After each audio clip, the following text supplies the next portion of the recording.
tal? Bienvenidos a The Girls Blog.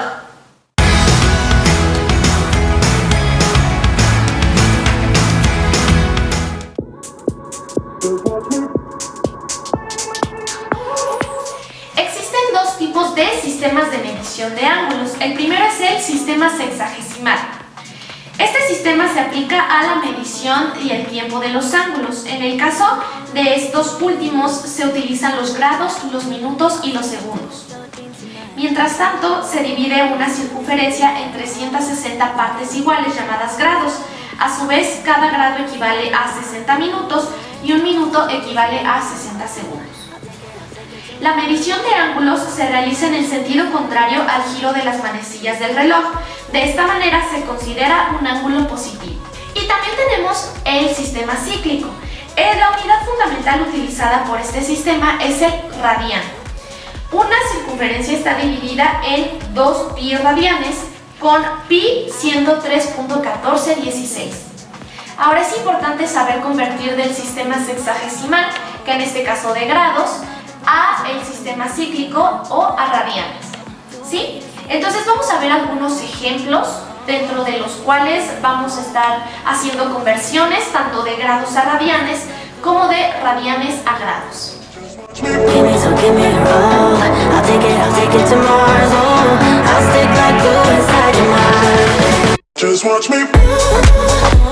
Vamos ahora a ver los tipos de ángulos. Los ángulos se clasifican de acuerdo con su medida. Tenemos el ángulo agudo, que es aquel cuya magnitud es mayor que 0 grados, pero menor que 90 grados.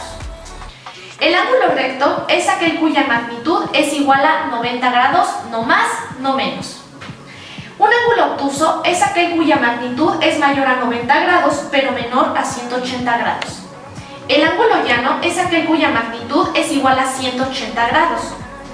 El ángulo entrante es aquel cuya magnitud es mayor a 180 grados, pero menor que 360 grados.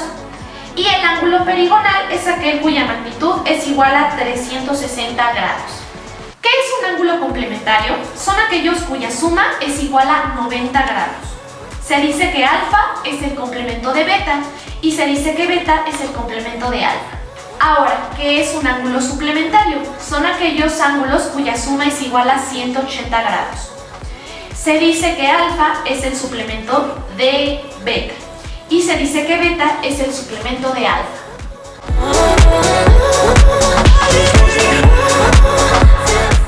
Pasemos al paralelismo y perpendicularidad. Si se tienen dos rectas, pueden presentarse los siguientes casos. El primero es que sean rectas paralelas. Son rectas que no se intersecan y que guardan una misma distancia entre sí. El paralelismo no es exclusivo de las rectas, también las curvas emplean esta propiedad. Y las rectas perpendiculares, que es nuestro caso 2, son rectas que al intersecarse forman 4 ángulos rectos, ángulos de 90 grados. El plano cartesiano es un ejemplo de rectas perpendiculares. Y las rectas oblicuas son rectas que no son paralelas ni perpendiculares, simplemente se intersecan en un punto. Pasemos ahora a rectas paralelas cortadas por una secante. Al cortar dos rectas paralelas por una transversal llamada secante se forman 8 ángulos, como lo podemos observar en la imagen. Ahora que tenemos este caso presentado, tenemos otros más pequeños que debemos explicar. Los ángulos pueden ser opuestos por el vértice, que son aquellos que tienen el vértice en común y los lados de uno de los ángulos son la prolongación de los del otro. Estos son algunos ejemplos.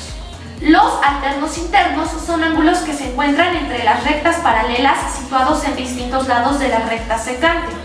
Vemos el ejemplo. Los alternos externos son ángulos no adyacentes que se encuentran en distinto lado de la secante. Los correspondientes son ángulos iguales que están en un mismo lado de la secante, como se muestra en el ejemplo. En este tipo de división transversal con una secante también se pueden formar ángulos suplementarios, que recordemos que son los que suman 180 grados. Pasemos al tema de figuras geométricas. Es una porción de plano limitada por puntos, líneas y superficies. Las figuras planas y sus propiedades abarcan a los polígonos, tanto regulares como irregulares, así como al círculo, que se considera un caso particular de los polígonos. Bien, vamos a ver qué es un polígono. Es una porción de plano limitado por una línea poligonal cerrada que se conforma de segmentos de recta. Los polígonos se clasifican de acuerdo a la medida de sus lados o de sus ángulos.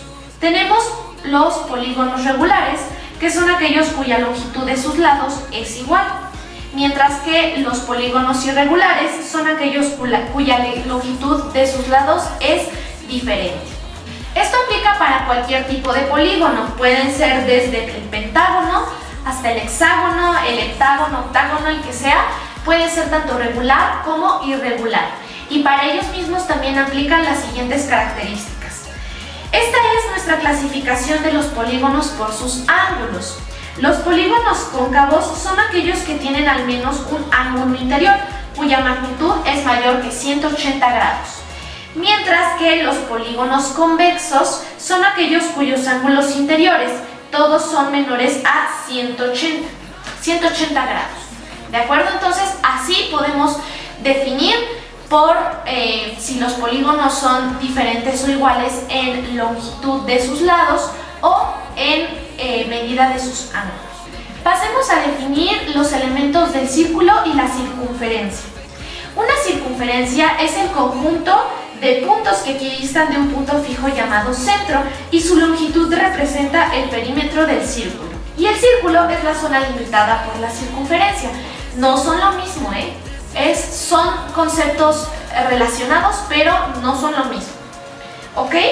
Los elementos de la circunferencia son el radio. Es el segmento de recta unido por el centro y un punto cualquiera de la circunferencia. La cuerda es el segmento de recta que une dos puntos de la circunferencia. El diámetro es la cuerda más grande que une dos puntos opuestos de la circunferencia y pasa por el centro. Recta secante es la recta que pasa por dos puntos de la circunferencia. Flecha o sajita es el segmento perpendicular trazado de un punto de la circunferencia al punto medio de una cuerda. El arco, porción de circunferencia limitado por dos puntos no coincidentes. Y la recta tangente es la línea recta que tiene solo un punto en común con la circunferencia. Ahora, retomando el concepto de círculo y circunferencia, tenemos las porciones del círculo. Tenemos tres secciones: el sector circular, el segmento circular y el semicírculo. A continuación vamos a ver algunas de sus características. El sector circular es la porción de círculo comprendido entre dos radios y el arco que subtiende. El segmento circular es la porción de círculo comprendido entre una cuerda y el arco que subtienden sus puntos externos. Semicírculo, porción de círculo comprendido entre un diámetro y el arco que subtienden sus puntos extremos. Pasemos a los triángulos. Es una porción de plano limitada por tres rectas que se intersecan una a una en puntos llamados vértices. Estos son los elementos de los triángulos. El lado es un segmento de recta cuyos extremos son dos vértices del triángulo. Así se tienen los siguientes lados: AB, BC y AC. Para expresar su longitud se utilizan letras minúsculas, ya que para medir los lados son letras mayúsculas. El vértice de un triángulo son los puntos donde se intersecan dos lados del triángulo. Se representan con letras mayúsculas A, B y C. Y el ángulo interior de un triángulo son las aberturas que se generan entre los lados adyacentes de un triángulo y se denomina interior, ya que se encuentra en la porción de plano limitada por dichos lados. Los ángulos interiores en el triángulo son ABC, BAC y ACB. El ángulo exterior de un triángulo es la abertura que se genera entre un lado y la prolongación de su lado adyacente. En el triángulo son ángulos exteriores, alfa, beta y teta. Podemos clasificar los triángulos tal cual lo hicimos con los polígonos. Tenemos clasificación por sus lados y por sus ángulos. Vamos a ver primero por sus lados. El equilátero es un triángulo cuyos tres lados son iguales. El isósceles, las longitudes del triángulo tenemos dos iguales y una diferente. Y el escaleno es cuando todos los lados del triángulo son completamente diferentes. Ahora, la clasificación por los ángulos es la siguiente. Tenemos el triángulo acutángulo. Se le llama así al triángulo cuyos ángulos son agudos. Esto es, la magnitud de cada ángulo sea mayor a 0 grados y menor a 90 grados. El triángulo rectángulo es aquel que posee un ángulo cuya magnitud es igual a 90 grados. Y el obtusángulo es el triángulo que tiene un ángulo interior obtuso, es decir, que su magnitud es mayor a 90 grados y menor a 180 grados. Ahora es importante recordar algunos teoremas fundamentales de los triángulos. El primero es sobre los ángulos. 1. En todo triángulo la suma de los ángulos interiores es siempre igual a 180 grados. Da igual qué tipo de triángulo sea, siempre debe ser igual a 180. En todo triángulo, un ángulo exterior es igual a la suma de los ángulos interiores no adyacentes a él. En todo triángulo, la suma de los ángulos exteriores es igual a 360 grados. Ahora tenemos los teoremas de los lados. En todo triángulo, al lado mayor se opone el ángulo mayor y viceversa. Número 2. En todo triángulo, al lado menor se opone el ángulo menor. Y número 3. En todo triángulo, la suma de dos lados es siempre mayor que el tercero. Esta última regla nos aplica a cuando nos ponían ejercicios que nos decían, determina si con estas medidas puedes crear un triángulo. Y ya te ponían ciertas medidas y tú decías, no, es que la suma de tales lados no puede ser igual, más bien no puede ser mayor a tal número. Entonces, esta regla es muy importante por si les llegaran a preguntar, determina si con tales medidas se puede hacer un triángulo. Y ya vamos a saber gracias a esta regla que si es posible o no es posible. Pasemos a la congruencia de los triángulos. Se dice que dos triángulos son congruentes si tienen la misma forma y el mismo tamaño. Hay dos criterios que hay que tomar en cuenta. Los lados homólogos son iguales o congruentes y los ángulos homólogos son iguales o congruentes. Así podemos determinar si dos triángulos son o no congruentes. Para ello también tenemos tres teoremas de congruencia. El primero es LLL, que quiere decir que dos triángulos son congruentes si tienen sus lados homólogos iguales. Lado, lado, lado. El teorema 2 es LAL o LAL, que quiere decir que dos triángulos son congruentes si tienen dos lados iguales y el ángulo que forman también es igual. Esto quiere decir lado, ángulo, lado. Y por último el teorema 3, que es ALA o ALA. Dos triángulos son congruentes si tienen dos ángulos iguales y el lado entre ellos también es igual. Esto es ángulo, lado, ángulo.